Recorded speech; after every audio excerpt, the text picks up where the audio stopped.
이제 여러분들이 읽는 성경은 민수기가 될 것입니다. 레위기를 다 읽어오셨죠?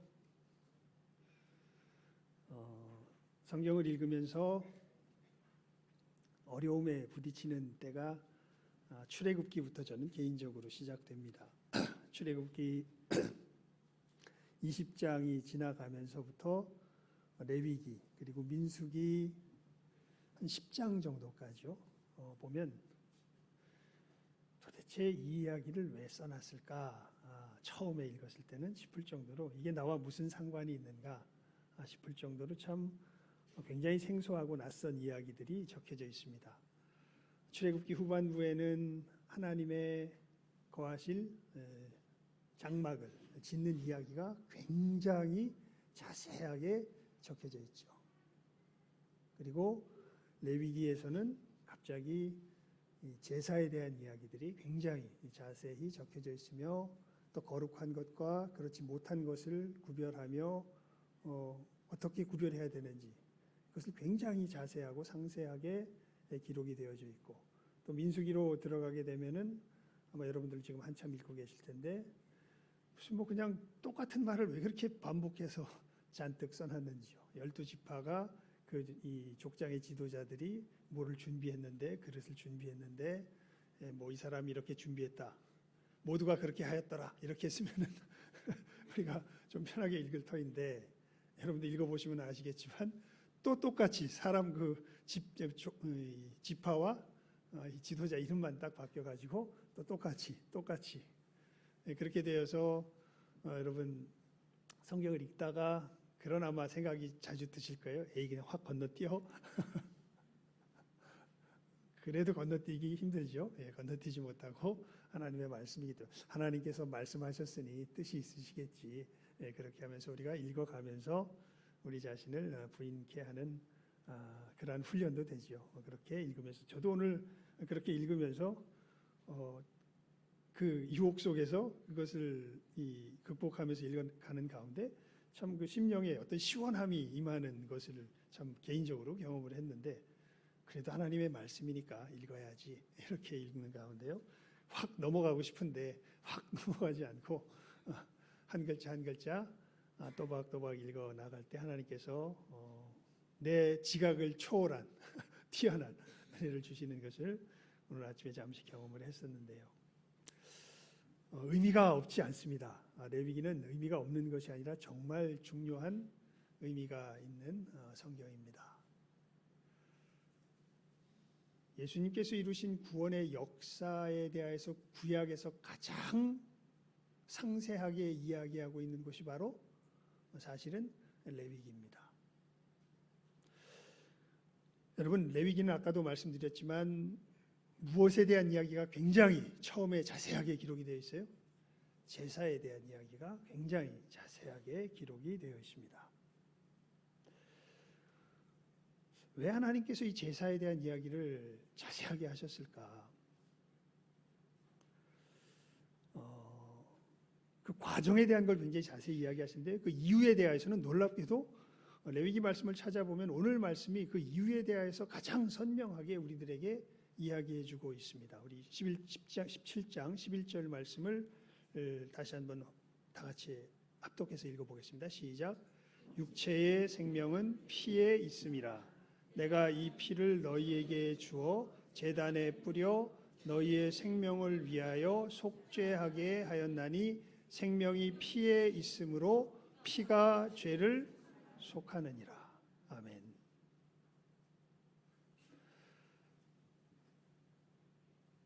일단 제사를 드릴 때의 과정을 보면요, 여러분, 이 제사 드리는 사람이 제물을 가지고 제사장 앞에 나아가서 제물을 가져온 사람이 제물 위에 안수하고 제물을 죽입니다.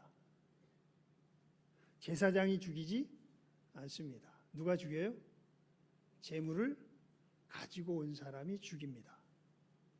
그러면 그 제사장은 그 죽은 제물의 피를 그 제사의 성격에 맞게 단에 뿔에 바르든지 무슨 뭐 휘장 안으로 들어가서 바르든지 뭐 여러 이 하는 양식은 다양하지만 그 피를 가지고서 하나님 앞에 뿌리고 그 다음에 그 제물의 중요한 부위들을 뭐 번제 같으면은 각을 떠서 다 태우고 화목제나 속제제나 속건제 같은 경우에는 콩팥과 기름, 간, 꺼풀 이런 것들을 따로 떼어서 요것만 따로 태우고 하면서 하나님 앞에 불로 살라 들리지요.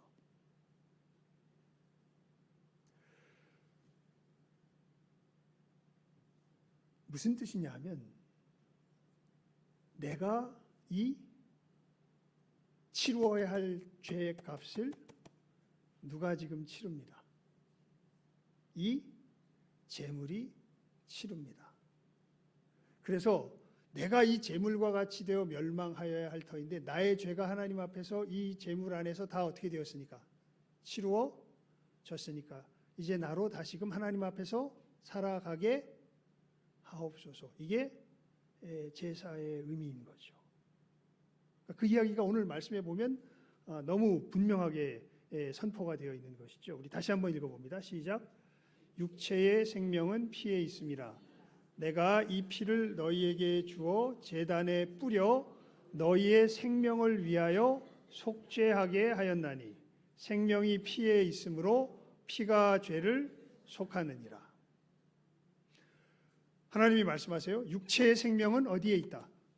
피에 있다. 그런데 우리가 제사를 드릴 때 보면 이 제물의 피가 어떻게 됩니까? 다 나옵니다. 어디 안에 있질 않아요. 육체 안에 있질 않아요. 피가 육체 밖으로 나왔다는 것은 이 육체는 죽음으로 끝난 생명이라는 거예요. 죽어버린 생명이라는 것이죠. 그러니까 죄의 값이 뭐라는 것을, 죄의 값은 뭐라는 것을, 죽음이라는 것을. 피라는 것이 의미하는 게 뭐예요? 죽음이에요, 죽음. 피가 어디 안에 있어야 산 건데, 육체 안에 있어야 산 건데, 제물들은 그래서 피를 어떻게 돼요? 다 흘리죠. 피를 쏟고. 그래서 한 신학자는 그렇게 얘기합니다. 죽음으로 끝난 생명을 표현하는 가장 분명한 표시가 무엇이냐면 이 흘려진 피라는 겁니다. 죽음을 뜻하는 거죠. 즉 죄의 값이 죽음입니다. 그것은 로마서 6장에서도 분명히 이야기하죠. 죄의 값은 사망이요. 죄의 값은 죽음이라는 겁니다. 여러분 이 육체의 생명은 피에 있음이라 하면서 이제 육체의 생명이 죽음으로 끝난 것을 드러내는 것이 피 흘림인데 사실 진짜 중요한 죽음이 있습니다. 성경에서 이야기하는 그것은 우리 영의 죽음입니다.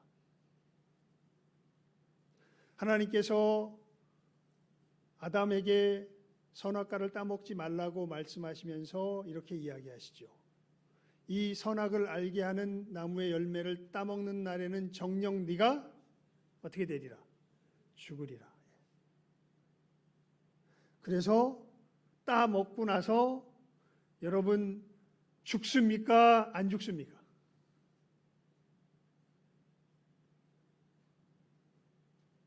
둘 다 말할 수 있을 것 같아요? 안 죽었는데요? 그렇죠. 아담이 몇 살을 삽니까? 930 몇 살인가요? 그렇게 오래 살죠. 삽니다. 그런데 결국엔 어떻게 돼요? 죽어요. 930 몇 살 살고 죽습니다.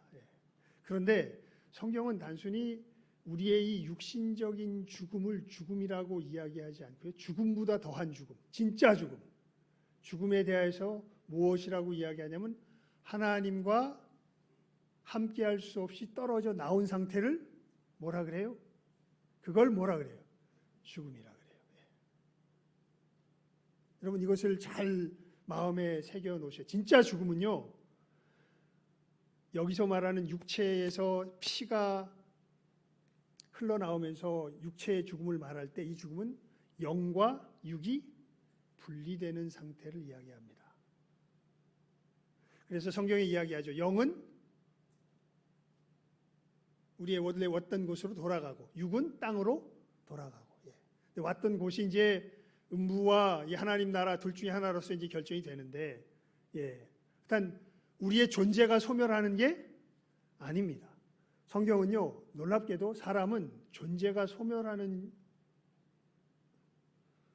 이 존재가 말이 뭐라 그럴까, 이게 반복이 되니까 좀 이상한데, 소멸하는 존재가 아닙니다. 여러분, 우리는 놀랍게도 성경은요, 사람은 영원토록 있는 존재라고 이야기해요. 예수님께서 지옥에 대해서 하신 말씀에 보면요, 이렇게 말씀하십니다. 거기는 구더기도 죽지 않느니라. 지옥 그러면 뭐가 다 망하고 이러는 것처럼 생각했는데 아닙니다, 여러분. 거기는 모두 안 죽어요. 구더기도 안 죽는데요. 사람은 존재가 소멸하지 않아요. 여러분, 혹시 그렇게 걱정하셨던 분들 계세요? 야, 죽으면 다 끝이다, 다 없어지는 거다. 오히려 속편할지 모르겠습니다. 그런데요, 성경은 분명히 이야기합니다. 사람은요, 존재가 소멸하지 않습니다. 영원토록 존재합니다. 그런데 사람은 그 존재가 하나님의 형상으로 만들어져 있어서 하나님과 함께 하든지 아니면 하나님과 영원히 어떻게 되든지 분리되든지 둘 중에 하나의 존재로 있게 됩니다. 성경이 말하는 죽음은, 진짜 죽음은요, 하나님과 어떻게 되는 상태를 말해요? 분리되는 상태를 말해요. 우리 육신이 영과 분리되는 것도 사실은 하나님과 우리 영이 분리된 것의 결과로서 주어지는 겁니다. 그래서 성경은 이야기해요. 의인에게는 의인의 부활이 있고 악인에게는 어떤 부활이 있다? 악인의 부활이 있다. 부활한다고 의인만 부활하는 게 아닙니다. 누구도 부활해요? 악인도 부활해요. 그리고 의인은 의인으로서의 부활의 영원한 삶을 살아가게 되고 악인은 악인으로서 부활의 영원한 삶을 살아가게 됩니다. 그곳이 어디냐 하면 지옥이죠. 의인으로서 영원한 부활의 삶을 살아가는 곳이 어디예요? 천국입니다. 천국과 지옥에 대해서 우리가 분명하고 확실하게 알 수 있는 것은 천국은 누구와 함께하는 곳이요? 하나님과 함께하는 곳이요. 연합하여 함께 살아가는 곳이요. 지옥은 하나님과 영원히 어떻게 되어서 분리되어서 마치 우리 육신과 영이 뭐하듯이 죽을 때 분리되듯이 하나님과 영원히 분리되어서 사는 곳이 어디예요? 그거가 지옥입니다. 그럴 때 성경의 이 말씀은 무섭습니다. 죄의 삭은 사망이요. 여러분, 우리가 죄를 범하면요, 우리에게 무엇이 임하는 것이냐면 사망이 임합니다. 사망. 하나님과의 영원한 뭐가 돼요?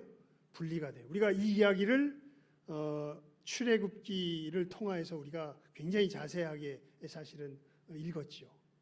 하나님과 하나님의 백성이 되겠다고, 하나님과 함께 가는 하나님의 백성이 되겠다고 이스라엘 백성들이 언약을 맺고서 모세가 이 언약법을 가지러 시내산 위에 올라갔을 때에 올라가자마자 어떤 일이 벌어지냐면 하나님의 법을 어기는 일이 벌어집니다. 그러니까 하나님께서 뭐라고 말씀하시는지 여러분 말씀에서 읽으셨죠. 이 백성은 목이 곧은 백성이다. 내가 뭐하리라? 진멸하리라. 이렇게 하나님께서 말씀하십니다. 화가 났다는 뜻이 아니라 하나님은 공의의 하나님입니다. 죄를 범한 자를 반드시 뭐 하셔야 해요?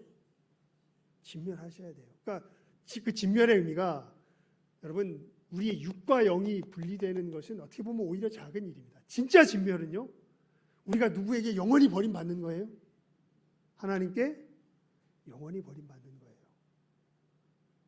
죄가 뭔지 아십니까? 그런 의미에서 죄는요, 단순히 어떤 비윤리적인 일을 행하였다는 차원의 문제가 아니라 사실 죄의 본질은 내가 먼저 하나님을 버린 사건입니다.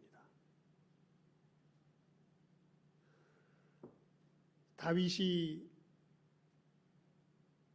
밧세바를 취하고 우리아를 죽이는 사건이 있죠. 그리고 나서 나단 선지자가 와서 다윗의 잘못을 지적했을 때 다윗이 하나님 앞에 정말 울며 회개하는 가운데 이런 표현을 합니다. 내가 오직 주께만 범죄하였으니. 여러분, 이건 놀라운 이야기입니다. 다윗이 가장 크게 범죄한 사람은요, 우리 인간적으로 보면 우리아입니다. 왜냐하면 그의 아내를 강제로 빼앗고 그 빼앗은 것이 들통나지 않기 위해서 우리아를 죽였기 때문에요. 내가 우리아에게 가장 크게 범죄하였사오니, 이렇게 다윗이 이야기하지 않습니다. 우리아에게 범죄하지 아니하였다는 것이 아니죠. 하지만 다른 여러 사람들에게 범죄한 것은 누구에게 범죄한 것에 비하면, 하나님께 범죄한 것에 비하면 범죄한 것도 아니라는 거죠. 그만큼 누구에게 범죄한 범죄가, 하나님께 범죄한 범죄가 크다라는 것을 그렇게 표현합니다. 어떤 일을 행한 것이요? 밧세바를 취하고 우리아를 죽인 것이 누구에게 범죄한 사건이다? 하나님께 범죄한 사건이다. 하나님을 처절하게 버린 사건이 바로 그 사건입니다. 여러분, 정말 성경은요, 하나님이 우리를 사랑하셨다고 이야기해요. 범죄한 우리들을 긍휼히 여기셨다고요. 만약 하나님께서 공의의 법대로 고지곧대로 공의대로 그대로 시행하셨다면요, 아담이 선악과를 따먹은 그때에, 그리고 우리의 일생 속에서 말한다면 우리가 이렇게 하나님의 법을 어기는 그때에 하나님은 우리를 바로 뭐 하셔야 돼요? 버리셔야 돼요. 그러니까 죽인다는 게 단순히 우리 이 영과 육을 이렇게 떠나가게 하는 그런 정도의 사건을 뜻하는 게 아닙니다. 여기에 대하여서 성경이 가장 적나라하게 표현하고 있는 것은 로마서 1장에 나오는 말씀입니다. 거기는 우리 성경을 한번 찾아서 읽어보도록 하십시다. 로마서 1장입니다. 로마서 1장입니다.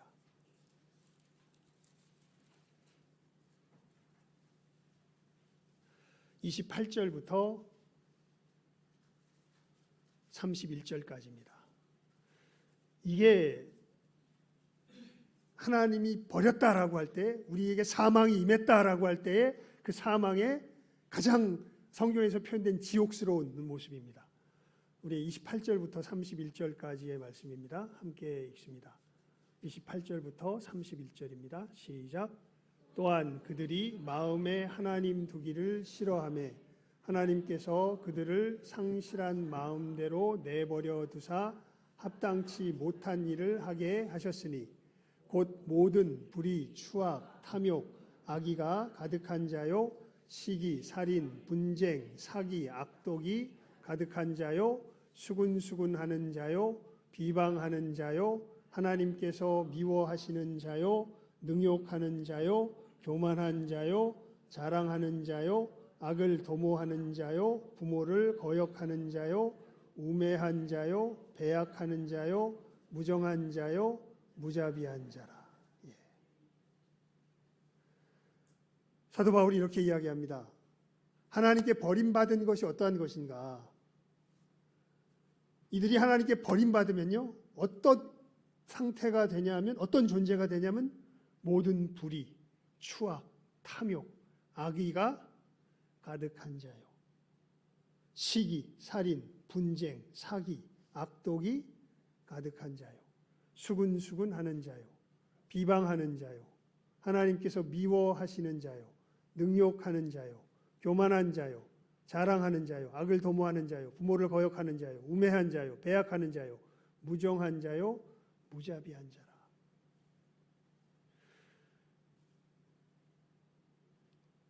하나님께 처절하게 진짜로 제대로 버림을 받게 되면요, 한마디로 말하면 악마가 됩니다.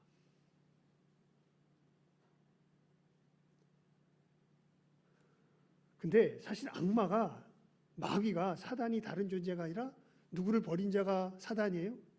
하나님을 버린 자가 사단이에요. 자기가 하나님 노릇하겠다고 하나님을 버린 자가 사단입니다. 하나님의 버림을 받으면요, 이 하나님의 형상, 우리들 속에 있는 이 하나님의 형상이 완전히 다 부서져서요, 이상한 존재가 되어버립니다. 여러분, 이건 정말 끔찍합니다. 이건 존재가 소멸되는 것보다 끔찍합니다. 서로 사랑하고요, 서로 신뢰하고 함께 선을 구하며 살아갈 수가 없습니다. 언제까지요? 지옥에서 언제까지 살아요? 지옥에 있는 영혼들은요, 영원히 삽니다. 그러니까 우리 이 땅에서 경험하죠. 여러분, 제일 힘든 게 뭡니까? 결국 우리 사람 살아가는데요, 육신이 뭔가 좀 고생을 하거나 여러 가지 환경들이 어려운 것은 사실은 물론 그 자체가 그렇게 결코 뭐 좋은 일은 아니지만 조금 지나면 그래도 견딜만 합니다. 견뎌낼 수 있어요. 그리고 오히려 어려운 속에서 뭔가 하나하나 마련해가는 기쁨도 있어요, 사실은. 근데 진짜 힘든 건요, 사람들 사이에 적대감 속에서 살아갈 때입니다. 가족 간이라 그래도요, 믿을 수가 없을 때입니다. 서로 사랑할 수가 없습니다. 이게 어떨 때 이런 일이 벌어지냐면, 하나님께 우리가 뭘 받을 때? 버림받을 때. 아니, 사실은 아까 로마서 1장 28절에 나오는, 먼저 누가 하나님을 버려요? 우리가 하나님을 버려요. 그러면 그 공의의 하나님께서 결국엔 하나님께서 그걸 굉장히 안타까워하세요. 저들이 나를 버렸지만 내가 저들을 버리면 저들은 완전히 나의 형상을 잃어버린 악마 같은 존재로서 정말 영원한 혼돈 속에서, 그것은 성의 멸망이라고 부르는 거죠. 영원한 악 가운데서 살아갈 터인데, 성경은 분명히 이야기합니다. 여러분, 우리는 결코 존재가 뭐하지 않아요? 소멸하지 않아요. 지옥은 구더기도 죽지 않아요. 차라리 없어졌으면 사람들이 왜 자살합니까? 그 고통스러운 상황에서 뭐 하려고? 벗어나려고요. 그런데 지옥은 그 상황에서 벗어날 수가 없습니다. 영원히 그 상태가 지속되는 겁니다. 어떤 상태요? 내가 하나님을 버렸기 때문에 진짜로 하나님께서도 확실하게 나를 뭐한 상태?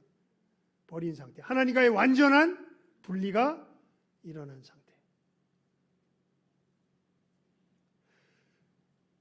구약시대 때는 뭘로 제사를 드려요? 제물로 제사를 드려요. 이게 뭘 뜻하냐면, 내가 하나님의 법을 어김으로, 하나님의 말씀을 어김으로 하나님을 버렸기 때문에, 말씀을 어겼다는 것이 정말 중요한 것은요, 말씀을 어긴 행동 자체도 있지만 그것을 통해서 누구를 버렸다는 거예요? 하나님을 버렸다는 거예요. 누가 고백했던 것처럼, 다윗이 고백했던 것처럼요. 그렇게 됐던 것처럼 나는 하나님께 뭐 받아야 마땅한데?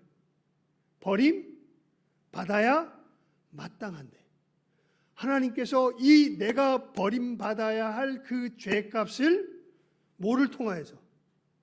이 내가 드리는 제물을 통하여서 대신 받으시고, 오히려 이런 나를 하나님 앞에 다시 살아갈 수 있는 존재로 새롭게 하시는 역사가 뭐를 드리는 가운데 일어나는 거예요? 제사를 드리는 가운데 일어나는 겁니다. 그래서 이스라엘 백성들은 제사를 드리고 나서 어디 안에서 살 수가 있어요? 진 안에서 살 수가 있어요. 여러분, 우리 민수기 읽어보면 부정한 자들은 어디서 쫓겨나야 돼요? 진 밖으로 쫓겨나요. 왜요? 진 안에는 누가 계시기 때문에? 하나님께서 계시기 때문에 진 안에 살 수가 없어요. 그래서 이 부정함이 다 정하여진 후에야 어디로 들어와요? 진 안으로 들어와요. 이것은 천국을 보여주는 모형이죠. 근데 놀랍게도 뭐를 드리면, 제사를 드리면 어디 안에서 살 수 있는 거예요? 진 안에서 살 수 있는 거예요.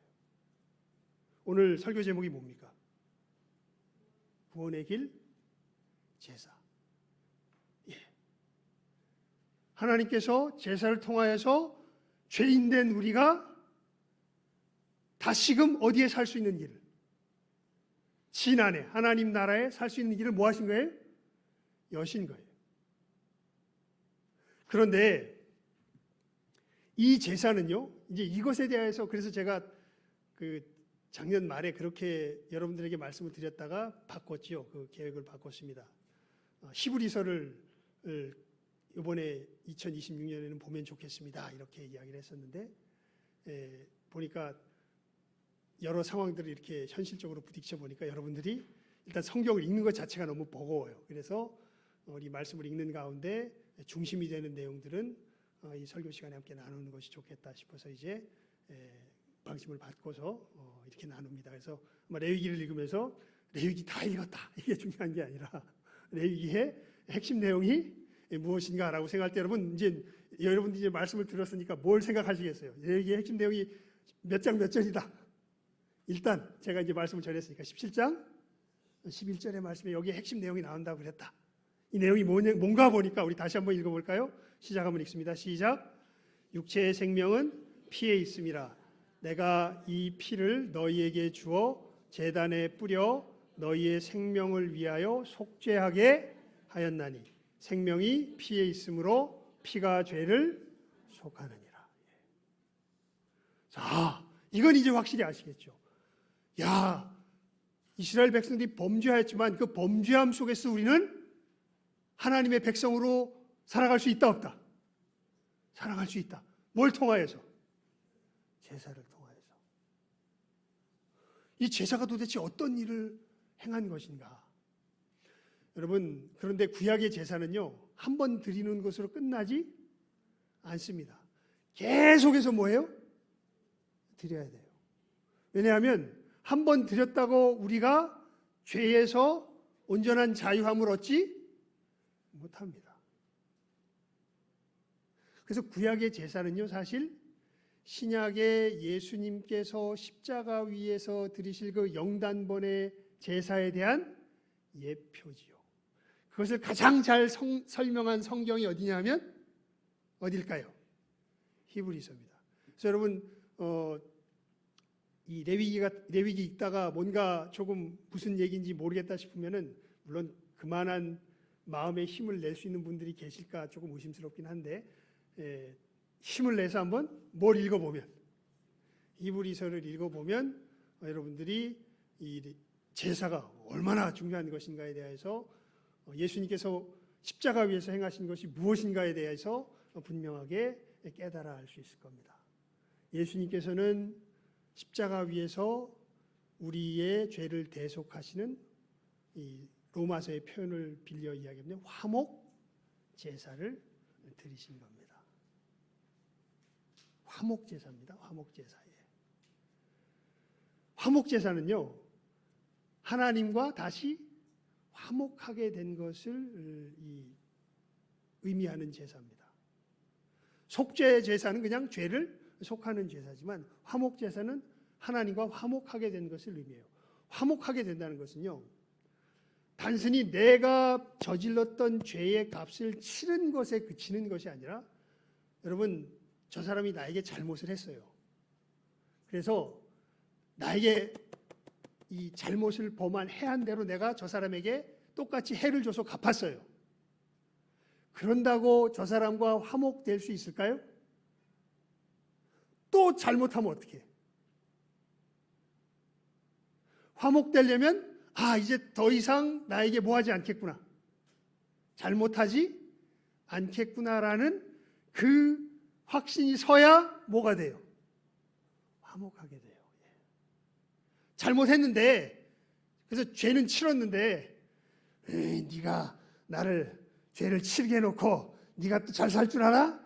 이런 생각으로 저 사람이 있는 게 보이면 이 사람하고 화목할 수 있습니까? 죄값 치렀다 그래도 화목 못하죠. 내가 정말 잘못했다. 이제는 나는 그렇게 살지 않으련다. 나는 바뀌었다. 그것이 진짜 어떻게 돼야? 인정되어야 뭐가 돼요? 화목되죠. 근데 예수님께서 드리신 제사가 단순한 속죄제가 아니라 무슨 제사라고요? 화목 제사라고요. 제가 예수님이 제물이 되셔서 십자가에서 이 제사를 드리셨다고 했을 때 거기다 놓고서 두 가지를 더 써놨습니다. 죄책의 제거와 오염의 제거. 물론 이것은 칭의와 성화, 조직신학적으로 그것을 설명하는 얘기는 지금 듣고 잃어버리셔도 좋습니다. 얘기도 하지만 그 본질적인 내용은요 훨씬 더 깊은 데 있습니다. 죄책의 제거는 말 그대로 죄에 대한 책임이 제거됐다는 거. 뭐냐면 죄의 값이 다 치루어졌다는 겁니다. 무슨 뜻이냐면 내가 하나님 앞에 해를 입힌 만큼 나도 해를 당했다는 뜻이에요. 죄책이 제거됐다는 것은. 여러분, 말씀을 어기는 것이 누구를 버리는 사건이라고요? 하나님을 버리는 사건이라고요. 그러니까 우리가 진짜 죄값을 받으려면요, 단순히 우리 육신과 영이 분리되는 정도로 우리가 이 죄값을 치를 수가 없습니다. 우리가 진짜 죄값을 치르려면 우리가 누구를 버린 것처럼, 하나님을 버린 것처럼 우리도 하나님께 뭘 받아야 돼요? 버림을 받아야 돼요. 근데 누구도 이렇게 하나님 앞에 버림받고서 하나님과 화목할 수 있는 존재가 없습니다. 그러니까 무슨 얘기냐면 하나님 앞에 버림받으면요, 여러분 지옥에 대한 상태를 성경이 설명할 때 보면 어떻게 동일하게 늘 설명하냐면 지옥에 있는 영혼들은요 늘 뭐를 갈고 살까요? 이를 갈고 삽니다. 그건 변함이 없어요. 그러니까 지옥에 있는 존재는요 누구나 예외 없이 뭘 갈아요? 이를 갈아요. 즉 지옥에 있는 존재가요 하나님 앞에 진짜 자기가 잘못했다고 회개하는 존재는 단 한 존재도 없습니다. 하나님 앞에 버림받으면요 이것을 버림받고서 이것을 회개할 수 있는 존재는 없어요. 그래서 여러분, 하나님께서 우리를 버리시면 우리는 어디서 영원히 살아야 돼요? 지옥에서 영원히 살아야 돼요. 그런 우리를 하나님께서 불쌍히 여기셨죠. 그래서 예수님께서 오십니다. 여러분, 그래서 우리가 예수님께서 십자가 위에서 행하신 일을 가만히 잘 살펴볼 필요가 있습니다. 12시부터 3시까지 온 땅에 뭐가 임할까요? 어둠이 임합니다. 그때 우리는 예수님께서 어떤 상태에 있었던 것을 예수님의 이 고백을 통하여 알 수 있냐면 하나님께 버림받은 상태에 있었다는 것을 알 수 있습니다. 예수님께서 가상칠언에서 맨 그 어둠이 끝나갈 때 제일 처음 하신 말이 뭐였냐면 이 어둠이 시작될 때 나의 하나님 어찌하여 나를 버리셨나이까. 그러니까 진짜로 유일하게 이 땅 위에서 하나님께 진짜 버림받은 진짜 죽음을 경험한 분은 누구밖에 없냐면 예수님밖에 없습니다. 하나님이 예수님을 그때 십자가 위에서 뭐 하세요? 버리세요. 그런데 버리면 지옥에 있는 영혼들 우리가 다 살펴볼 때 다 뭐를 가는데요? 이를 가는데. 예수님은 이를 가십니까? 아닙니다. 그 속에서도 여전히 누구를 바라보세요? 하나님을 바라보세요. 그 죄값을 그 속에서 온전히 말 그대로 치르십니다. 하나님께 대한 선한 소망을 놓지 않으시고 이를 가는 것이 아니라 하나님을 그 속에서도 바라보면 누구에게 버림받았는데? 하나님께 버림받았는데 하나님을 향한 영원한 사랑을 주님께서는 드리고 계시는 것을 볼 수 있습니다. 이 일을 할 수 있는 분은, 이 일을 할 수 있는 피조물은 없어요. 하나님께 버림받으면서. 그래서 이 일을 누가 할 수 없기에, 어떤 피조물도 안 되고 사실 사람도 할 수 없기에, 근데 이 죄값은 누가 치러야 하냐면 우리 사람이 치러야 하니까요. 그래서 예수님께서 뭘로 오신 거예요? 우리 사람으로 오신 거예요. 여러분, 우리 사도신경으로 신앙 고백할 때 우리 주 예수 그리스도를 믿사오니 이는 성령으로 잉태하사 동정녀 마리아에게 나시고. 무슨 얘기냐면 예수님은 뭐가 되셨다는 거예요? 사람이 되셨다는 거예요. 하나님이신 그분이 뭐가 되신 거예요? 사람이 되신 거예요. 왜요? 하나님이 아니면, 인간이 아니면 죄를, 우리가 인간이 지은, 하나님께 지은 죄는 누가 치러야 돼요? 인간이 치러야 돼요. 그런데 이 죄값을 치를 수 있는 힘은 누가 아니면 가지실 수 없어요. 하나님이 아니면 가지실 수 없어요. 그래서 하나님께서 예수 그리스도를 보내주시고, 그래서 사도 요한이 이야기하죠. 하나님이 세상을 이처럼 사랑하사 독생자를 주셨으니. 그래서 예수님께서 우리의 죄값, 죄책으로 남는 그 값, 말 그대로 누구에게 버림받는 것, 하나님께 버림받는 것, 이것을 그대로 다 십자가 위에서 뭐 하세요? 치르세요. 진짜로. 그래서 여러분, 예수 안에 있는 사람은 죄값을 치를 필요가 있습니까? 없습니까? 없습니다. 왜요? 누가 다 치르셨어요? 예수께서. 예수님은 사실은, 그러니까 우리가 거기서 정말 예수님의 십자가의 신비를 보는 거죠. 예수님은 죄가 있으신 분이에요? 없으신 분이에요? 없으신 분이에요. 그런데 왜 예수님께서 그렇게 죄 가운데 죄인으로서 죄값을 치르시면서 죽으십니까? 누구 죄값을 치르고 계신 거예요? 예수 안에 있는 자들의 죄값을 치르고 계신 거예요. 그 죄값은요, 예수님의 죄값이 아니라 우리 죄값입니다.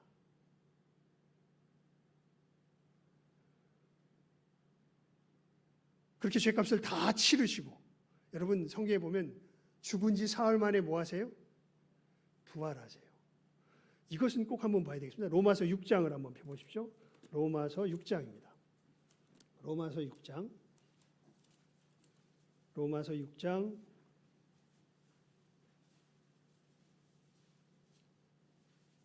9절 말씀입니다. 네, 함께 읽읍시다. 로마서 6장 9절 말씀 함께 읽습니다. 시작.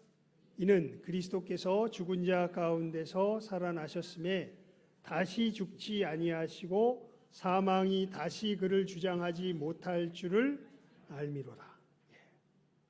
예수님의 부활은요, 단순히 그냥 다시 살아난 사건이 아니라요, 다시는 사망이 예수님을 주장하지 못하는 곳으로 옮기신 사건입니다. 무슨 말이냐 하면, 다시는 죄가 주장하지 못하는 곳으로 예수님이 뭐 하신 거예요? 옮기신 것이에요. 우리는 누구 안에서 구원을 받아요? 예수 안에서 구원을 받아요. 그러니까 예수 안에서 구원받았다는 것이 무슨 뜻이냐면, 우리가 하나님 앞에 우리의 죄로 말미암아 치러야 할 죄값을 완전히 예수님 안에서 치렀고, 이제 다시는 우리가 죄를 범하지 않는다는 것은 누구를 가슴 아프게 하지 않는, 하나님을 가슴 아프게 하지 않는 존재로서 완전히 옮겨 버리는 사건. 아까 화목 제사라 그랬죠. 화목하려면 단순히 죄값을 치를 뿐만 아니라 무슨 확신을 줄 수 있어야 돼요? 저가 다시는 그 죄를 짓지 않을 것이라는 확신을 줄 수 있어야죠. 그 위치로 예수님께서 뭐 하신 사건이, 옮겨가신 사건이 무슨 사건이에요? 부활의 사건이에요. 우리의 오염됨이 완전히 제거된 사건이 부활의 사건입니다. 그렇게 예수께서 십자가의 죽으심과 부활하심으로 온전한 뭘 드리세요? 화목 제사를 드리세요. 그래서 이 예수님의 드려진 제사가 나를 위한 것임을 믿는 사람은 이제 이스라엘 백성이 죄를 지었지만 이 제물을 드려서 제사를 드림으로 어디에서 살 수 있는 것처럼, 하나님의 진 안에서 살 수 있는 것처럼, 이제는 어디에서 살 수 있는, 하나님의 나라에서 살 수 있는 존재로 변화된다는 것을 어떻게 보면 가장 강력한 그림으로 보여주는 것이 이 제사의 사건입니다. 이것이 구약 속에서는 그림자처럼 보였지만 이제 예수님의 십자가 위에서 확실한 실체가 되어서 이 예수를 믿는 사람들이요, 이 하나님 나라에서 살게 되는 것이죠. 그러면서 이들은 변화된 존재로 자기 삶 속에서 참 이 부분은 여러분, 그래서 우리가 예수 안에서 살아가면요, 예수님 그러시잖아요. 내가 너희를 사랑한 것 같이 너희도 어떻게 해라? 서로 사랑해라. 이 땅에서 우리가 예수님 안에서 이 천국 백성이 된 것을 무엇을 통하여서 가장 분명하게 확실히 깨달아 알 수 있을까요? 다른 것 아닙니다. 여러분, 정말 살아가면서 느껴지지요. 우리는 엄청난 적대감 속에서 살아갑니다.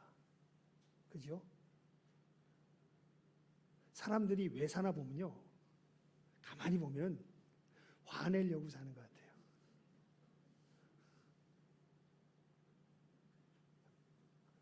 진짜로요. 왜 사나 보면요, 화내려고 사는 것 같아요. 그 얘기는 뭔 얘기냐면, 사실 우리 이 마음 깊은 곳에 무엇이 가득 차 있냐면 적대감이 가득 차 있습니다. 적대감이요. 네, 놀랍게 예수 그리스도의 거듭나게 하신 역사가 우리들 속에서 무엇으로, 우리들 속에서, 우리 양심 속에서 확인되냐면요, 주님께서 뭘 없애가세요?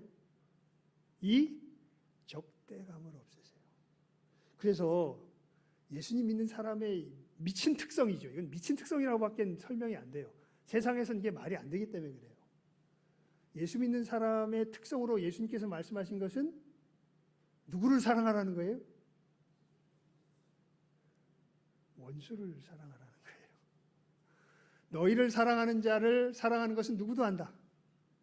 그거는 하나님 없는 이방인도 한다. 하지만 너희가 하나님의 자녀요, 나의 제자라면 너희는 누구를 사랑해야 한다? 원수를 사랑해야 한다. 그러니까 뭐가 사라진 거예요? 물론 이것은 예수 안에서 사라졌는데, 우리 안에서는 예수를 믿는 믿음 안에서 이 사라짐이 순간순간 확인되어집니다. 왜냐하면 우리들 속에는 실제로는요, 현실로는, 실제가 아니라 현실로는요, 적대감과 예수의 사람들은 이 주님의 사랑이 공존해요. 그래서 어떤 상황이 확 닥치면 뭐가 확 올라와요? 적대감이 확 올라와요. 그런데 진짜 예수의 사람은요, 이 적대감을 안고 계속 살아갈 수가 없습니다. 누가 가만 안 둬요? 예수님이 가만 안 둬요. 거긴 지옥이다. 내가 너를 천국으로 인도했는데 어떻게 해서 아직도 지옥의 흉내를 내고 있냐? 아니다. 너는 내가 너를 구원한 천국 백성이다. 네 원수를 뭐해라? 사랑해라. 오늘 예배 첫 시간에 선포했죠. 그러나 내게는 우리 주 예수 그리스도의 십자가 외에 결코 자랑할 것이 없나니. 왜요? 이 십자가가 이 적대감에 대해 나를 못 바꿔버려요. 이렇게 살지 못하게 해요. 그래서 갈라디아서 2장 20절에 이렇게 고백하는 거 아닙니까? 내가 그리스도와 함께 십자가에 못 박혔나니 그런즉 이제는 내가 산 것이 아니요 오직 내 안에 그리스도께서 사신 것이라. 이제 내가 육체 가운데 사는 것은 나를 사랑하사 나를 위하여 자기 몸을 버리신 하나님의 아들을 믿는 믿음 안에서 사는 것이라. 맞습니다. 예수님. 예수님께서 내 모든 죄값을 치르셨고, 예수님께서 이제는 하나님을 향한 정말 기쁜 소망 가운데 살아가는 참된 존재로 만들어 주셨습니다. 여러분, 믿지 않는 내 남편이 돌아올까요? 세월이 가면 갈수록 오히려 교묘하게 내게 악을 행하는 저 사람이 선한 사람이 될 수 있을까요? 이게 내 눈을 실제로 믿느냐, 정말 살아계신 하나님을 믿느냐에 따라서 답이 천지 차이가 납니다. 내 눈을 믿으면요, 절대 그렇게 될 수가 없습니다. 그래서 나를 내가 보호하지 않을 수가 없어요. 그러면 뭐가 일어나요? 적대감이 일어나요. 근데 그랬던 나를 예수 안에서 변화시킨 하나님을 이제 섬기게 되면요, 이런 나도 하나님이 예수 안에서 뭐 하셨는데? 변화시키셨는데, 악이 더욱 성하여도 은혜가 더욱 클 것이라는 이 믿음을 예수 안에서 변화된 사람은 뭐 할 수 있어요? 가질 수 있어요. 갖게 돼요. 가질 수 있는 게 아니라. 그러면 소망할 수 있습니다. 그리고 세상 사람들이 보기엔, 아니 내가 보기에도 미친 사람처럼 살아가는 거죠. 그게 돼? 말이 안 되잖아. 맞아, 말이 안 돼. 그런데 그 말이 안 되는 일이 예수 안에서 누구에게 일어났어? 내게 일어났어. 그리고 이 일을 이루신 하나님이 살아계시고 그 하나님이 지금 이 모든 것을 주장하고 계신 것을 나는 믿어. 여러분, 사망이 없는 곳은요, 누구를 믿는 믿음이 찬란한 곳이에요? 하나님을 믿는 믿음이 찬란한 곳이에요. 사망이 임한 곳은요, 결국 누구를 못 믿어요? 하나님을 못 믿어요. 뭘 믿을 수밖에 없어요? 자기 눈을 믿을 수밖에 없어요. 그래서 어두운 거예요. 하나님의 약속이 안 들어오면 아무리 말씀이 선포가 돼도 믿어지지가 않아요. 근데 누가? 예수께서 이 역사를 이루셔서 나로 하나님을 믿게 하세요. 그리고 이 하나님을 믿은 사람은 놀랍게도 그 적대감이 충만한 세상 속에서도 이것이 천국이 될 것을 뭐 할 수 있어요? 믿을 수 있어요. 예수께서 이루신 새 생명의 역사입니다. 이 일을 예수님의 십자가의 제사로 우리를 심령 가운데, 양심 가운데 이루어 내신 거죠. 이러한 구원의 역사가 우리들 가운데 이르러서 우리가 이 어두움의 땅, 그러니까 어두움의 땅은 다른 땅이 아니죠. 누구를 믿을 수 없는 땅이에요? 하나님을 믿을 수 없는 땅이에요. 뭘 믿을 수밖에 없는 땅이에요? 자기의 눈을 믿을 수밖에 없는 땅이에요. 왜냐하면 너무 많이 경험했기 때문에, 너무 많이 나에게 체득되었기 때문에 내 생각으로밖에 살아갈 수가 없어요. 그런데 예수께서 우리를 건져내셨습니다. 이제는 누구를 믿을 수 있는 땅으로, 하나님을 믿을 수 있는 땅으로, 하나님을 신뢰하며 살아가는 땅으로 우리를 건져내신 것이죠. 이 역사가 바로 이 예수님의 제사를 통하여서, 또 이 구약 성경에 계속해서 지금 표현되고 있는 이 제사의 역사를 통하여서 이스라엘 백성에게 일어나며 이 역사 속에서 어둠의 땅 위에서 하나님의 백성으로 살아가는 참으로 하나님의 이 역사가 우리 가운데 여전히 임하게 되는 것을 여러분들 잘 기억하시고 이 말씀 오늘 마음에 잘 새기시며, 그래, 주의 피가 내 죄를 뭐한다? 속한다. 그래서 이 죄가 사하여짐으로 나는 이제 누구를 신뢰하며 살아갈 수 있다? 하나님을 신뢰하며 살아갈 수 있다. 이 일이 내게 이루어졌다. 이것을 분명하게 믿으며 살아가시는 복된 영혼들 다 될 수 있기를 예수님의 이름으로 축원을 드립니다. 기도하겠습니다. 하나님 아버지, 정말 우리의 한계 속에서 우리를 하나님을 믿지 못하며 살아갈 수밖에 없었던 것이 저희들입니다. 이스라엘이 자기들의 삶 속에서 그 모습을 너무도 잘 보여줍니다. 하지만 놀랍게도 이 제사가 드려짐으로 말미암아 그들이 다시 새롭게 되어 하나님의 백성으로 사는 길이 열리게 되는 것 우리가 말씀을 통하여 봅니다. 그리고 놀랍게도 이 영원한 역사가 예수 그리스도 안에서 십자가 위에서 우리 가운데 이루어져서 우리가 예수를 믿음으로 말미암아 이제는 영원한 천국에 거하게 되었음을 저희들 다시 한번 이 말씀을 통하여서 확인합니다.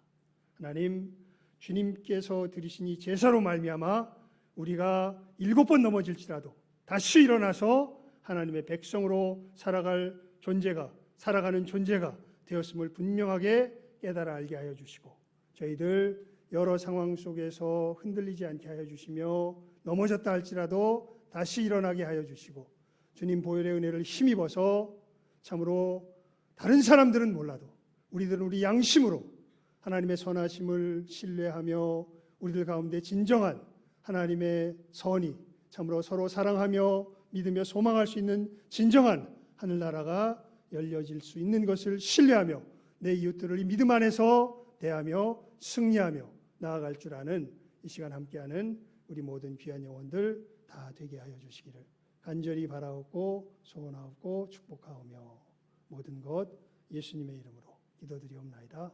아멘. 우리 453장 찬송 드리며 준비한 예물 드리도록 하겠습니다.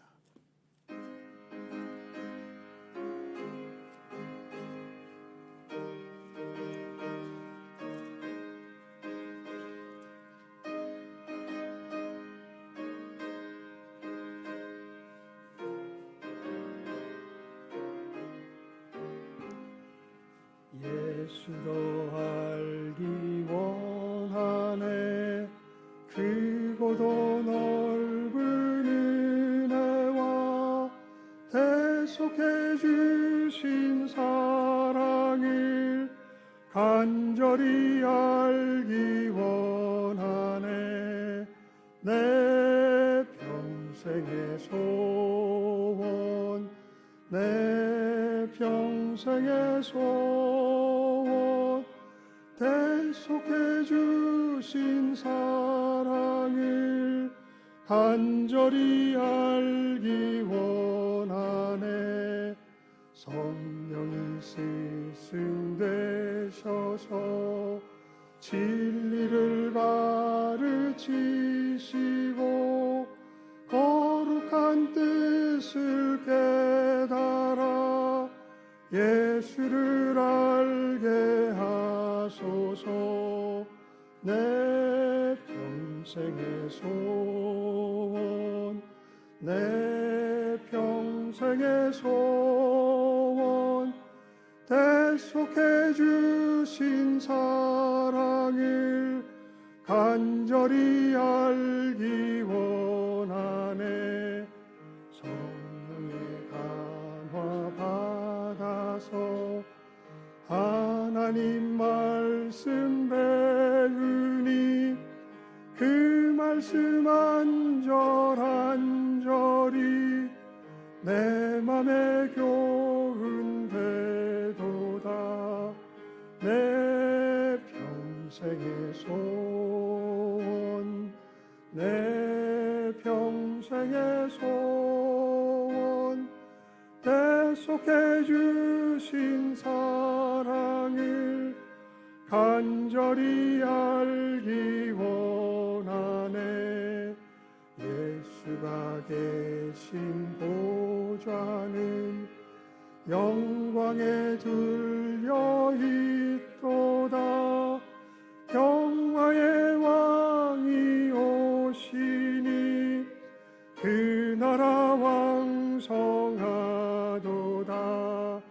내 평생의 소원 내 평생의 소원 대속해 주신 사랑을 간절히 알기 원하네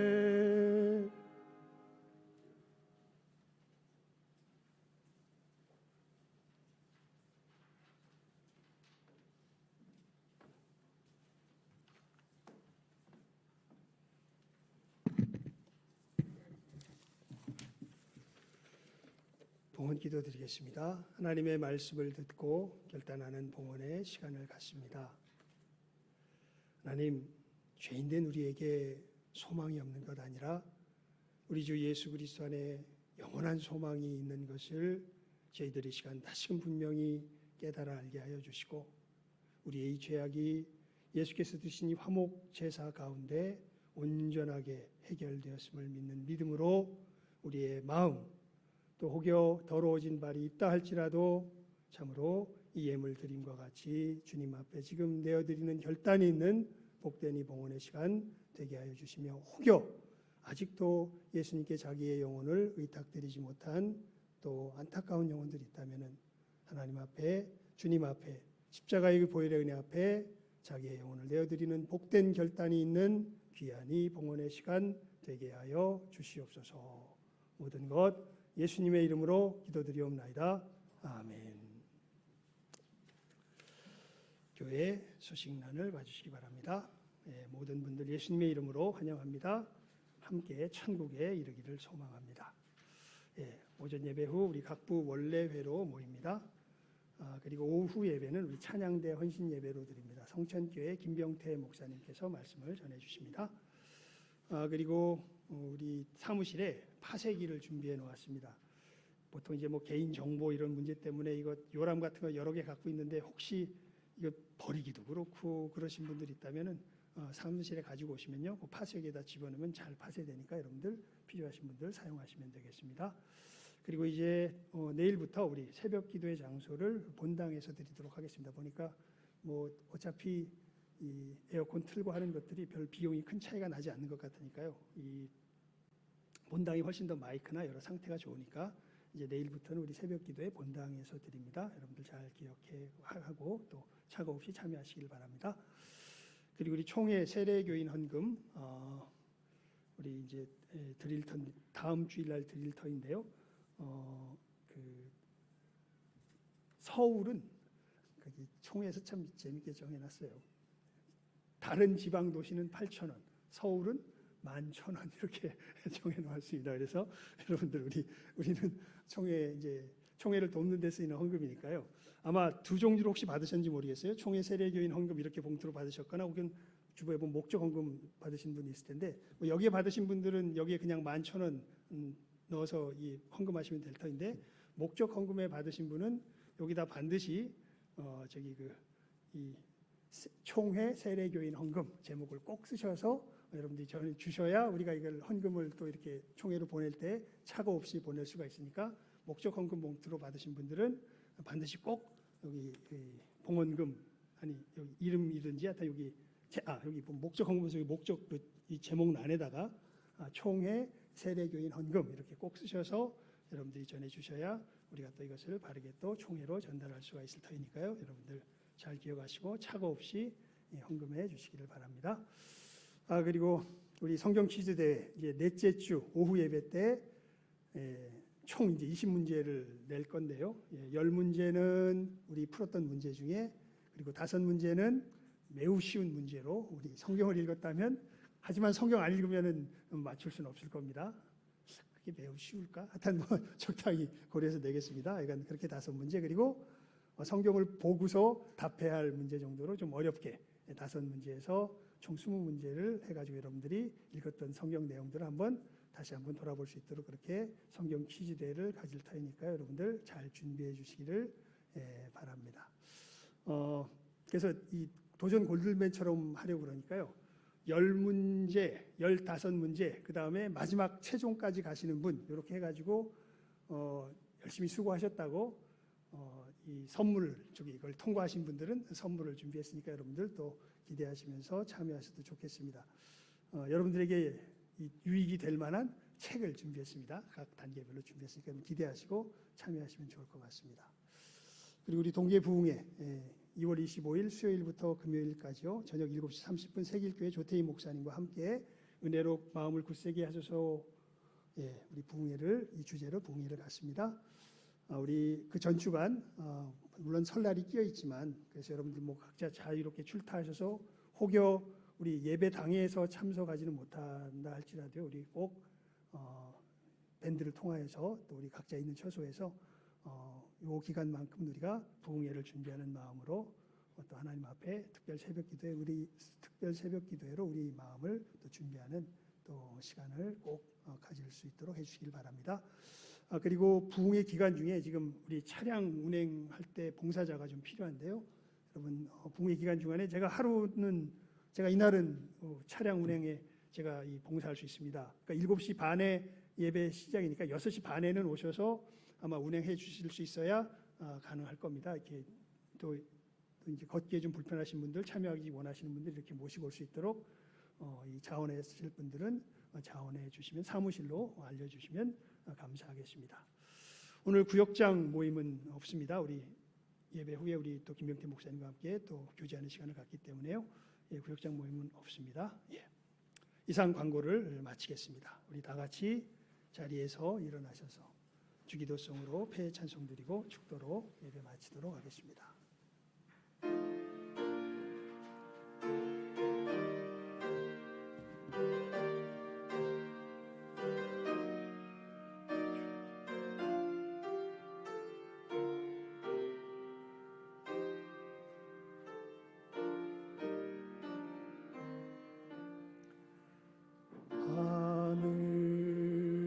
하늘에 계신 아버지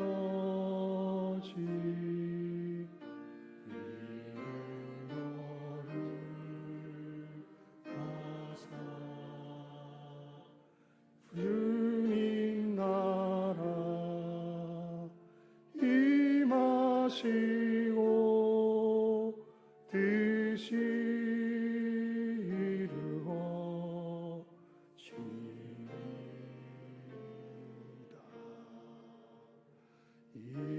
일용할 양식 주시고 우리들의 큰 죄 다 용서하옵시며 또 시험에 들게 마시고 악에서 구원하소서. 내게 주의 나라 주의 권세 주의 영광 영원히